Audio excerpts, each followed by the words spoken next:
It's an old model. I can't, anything else I got to memorize, I'm going to forget my mom's name or something. It's going to be terrible. So, if I have something like this here, like what, Jeff? I don't know. Like,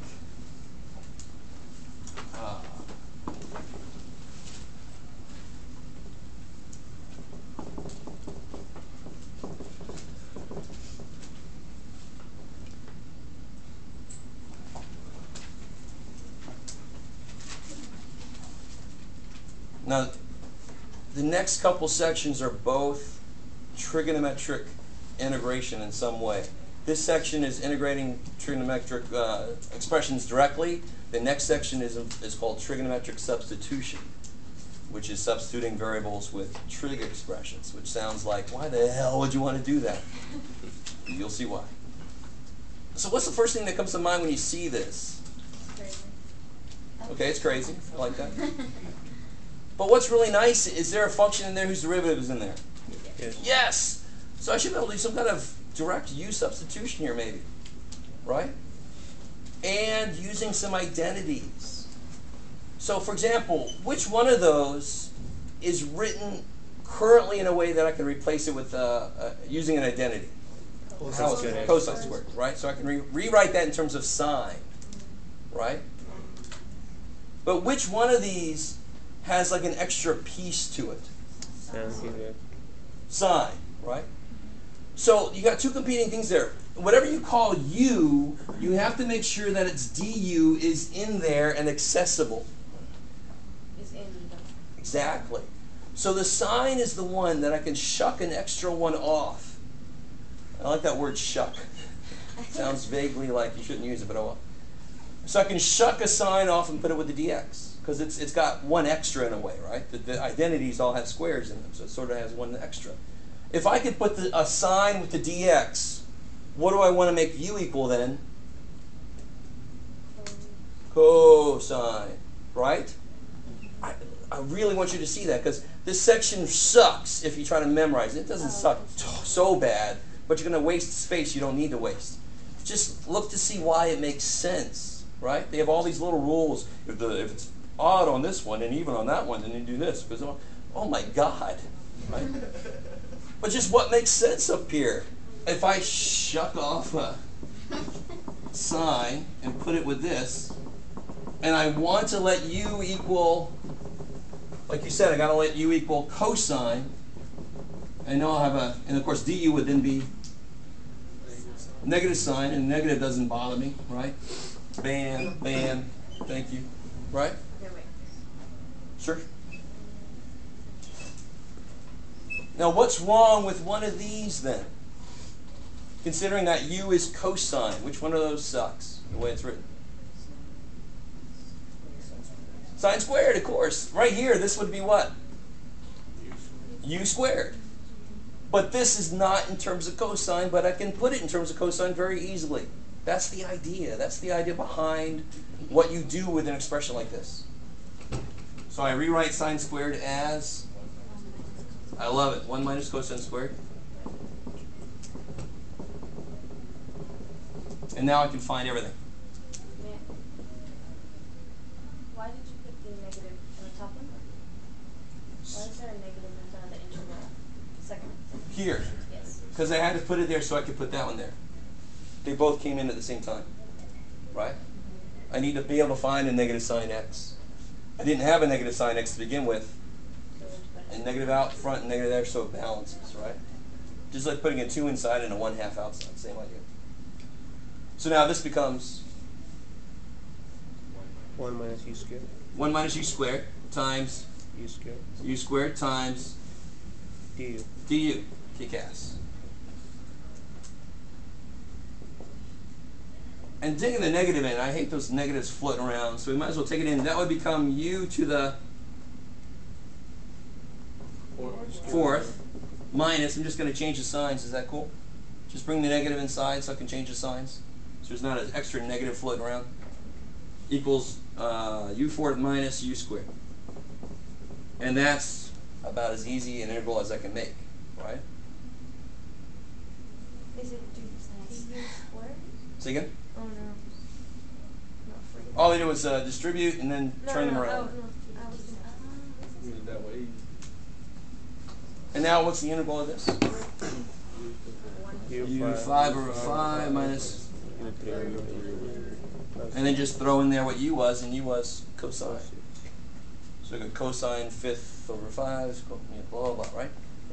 Cosine fifth over 5 minus cosine cube over 3 plus a constant.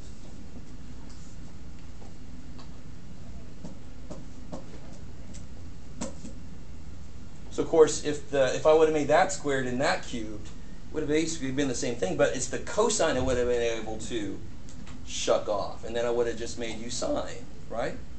The main word in this chapter is Sure. The word of the chapter is shuck. You won't see that.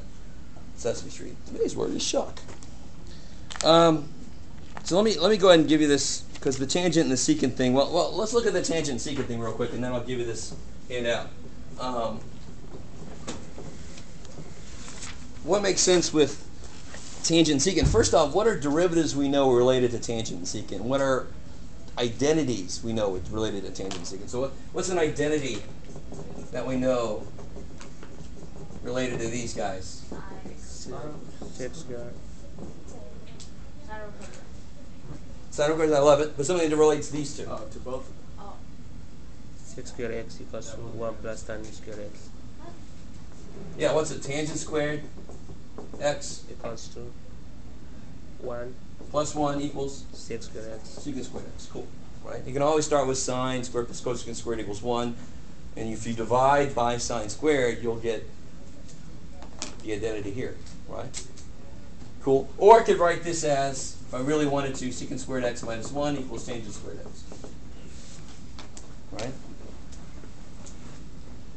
What about derivative-wise? What's the derivative of tangent? That's a nice one. And what's the derivative of secant? Secant tangent. So, do you see how that gives you an idea of what you want free, and then or what could be free, and then what would you let U equal?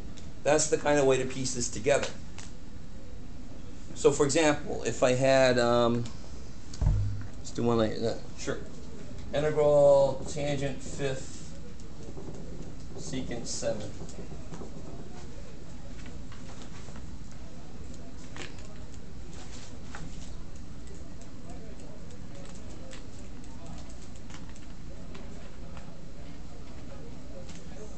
So think about this. What are the main things you could shuck off in this case? You can shuck off a secant squared or a tangent secant, right? Considering the identities, which one makes more sense in this case? If you shuck a secant squared off, that leaves you with 5 of each of them. Is that something I can use the identities on directly? Not really, right? Even powers I could use the identity on very easily, right? Because if I had like tangent to the 6th, well, that's tangent squared to the 3rd, and then I can rewrite tangent squared as secant squared minus 1, right? Do you guys kind of follow what I'm saying? So if I shuck a secant and a tangent off, don't they both become even powers? So if I do take a tangent and a secant, what am I going to want to let U be then?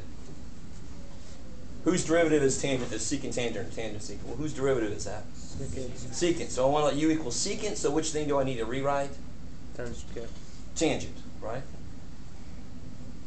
Now there's no identity with tangent to the 4th, but that's just tangent squared. Squared. How are we doing? So Sure. we took off, we multiplied the tangent to the 4th, beta secant to 6. And I just took a tangent and a secant off and put it over there. Okay. Cool. Which tells me that U must be secant so that I get that, right? U's got to be secant in order for this to be du. Do you guys see that? I mean, that's the way to look at these. Don't memorize. The more you understand why something works, the more flexible you can be. This is not the only way you can do these. There's more ways to do these. But you can't come up with them on your own if you don't understand why these rules work. If you just memorize them, you can only take that so far. So what's the next step here? I got a tangent to the fourth is actually tan squared squared.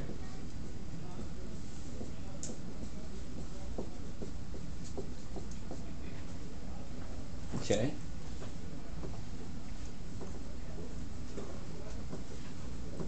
Is he still going? Yeah. Good. Okay. And now if I replace tangent squared with, 6 square. oops, Secant squared x squared. yeah, I want to keep my variables correct here. Good Lord. All right. These might get a little bit long. And now, of course, we let u equal Secant. secant, because that's how we created this. That's how we kind of, the direction we went with this. And then du is the Secant. secant tangent, however you want to say it. So now I finally got here. This will be U square. u squared minus 1 squared times U 6 times du. u.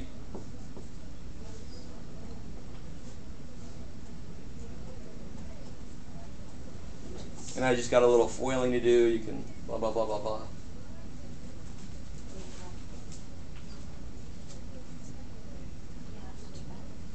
It's not too bad, no, because polynomials are awesome. So I get u4, so u10 minus 2u squared, so minus 2u8 plus u6, right?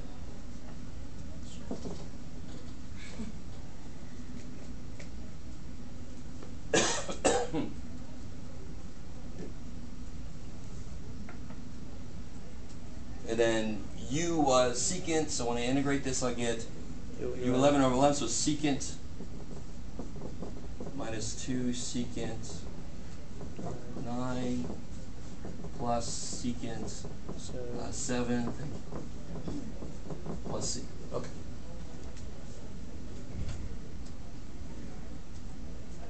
So what situation would you do this one? If you want to do this one, you want u to be tangent, So that is derivative. which means you want the secant part to be written in terms of tangent. You want the secant part to have an even power, so that piece you can use an identity on it, right? And that's the way they present it. Let me give you this handout. So if you like memorization, here you go. Oh, I don't like that. Oh, that's okay. Still take one just to make it.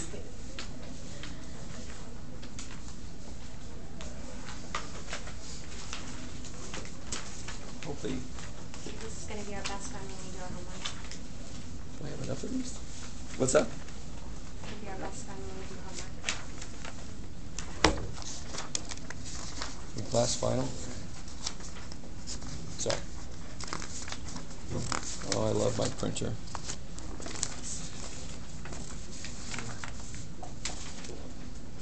Sorry, guys. Look on. It's in the book also, basically. I just rewrote, not quite word for word, but I kind of reorganized what the book says on page 463 and 462. I know, I ran out. Oh, and that's why I ran out, because my printer was giving me trouble. So here I go. Thanks for that. Here's your error message for the day. So all I really did on those pieces of paper, and again, if you really don't want it, you can hand it over this way. The last row didn't get any. Yeah. Sure. Yeah. In fact, I will. Any handout I put out, when I get back to my office, I'll just put it up online. Yeah. I just tried to rewrite what the book was saying a little more concisely, right? So, blah, blah, blah. Kind of to go along with what I was talking about here. Split off. Instead of saying shuck, I said split off, but oh well. And I try to show you what it was related to, what identity it was related to. The last one you can see, if they're both even, there's a different way to go. You have to use that